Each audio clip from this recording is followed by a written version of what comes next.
to have some compassion for what it is that these officers have to go through and what they have to face on a daily basis. This is not an easy situation for any of them to have to live with the rest of their lives.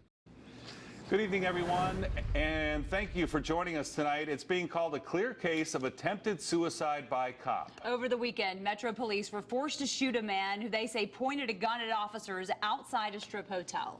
Today, we're learning more about what led up to that violent encounter. It's our top story at 6 tonight. News 3's Denise Roche is live at Metro headquarters. And Denise, you're hearing this man came to Las Vegas trying to get killed.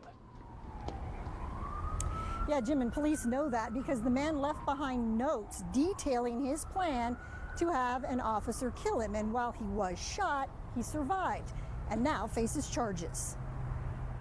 I say to anyone out there listening to this press conference today who has entertained the idea of committing suicide, first I ask you and I beg of you to seek help. Undersheriff Kevin McMahill says it was all so avoidable. A shooting outside the Shalimar Hotel that put 52-year-old Patrick Stoltz in the hospital.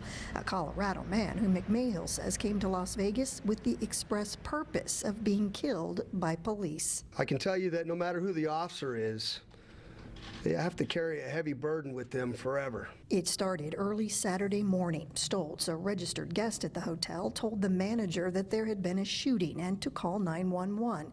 But when officers arrived, the only threat was Stoltz himself. And as he advances out of the room, he's holding a firearm in his hand, in a two-hand combat grip, and he's pointing it directly at our officers in the parking lot. Turns out the handgun was not loaded, something officers did not know as they opened fire, hitting Stoltz once in the head. Like this suspect, men and sometimes women who don't want to take their own lives oftentimes place our officers in a horrible position of having to take a life and risk losing their own. And McMahill says since 2011, Metro has had 62 officer-involved shootings. Of those, more than a quarter, 18 of them, were suicide by cop.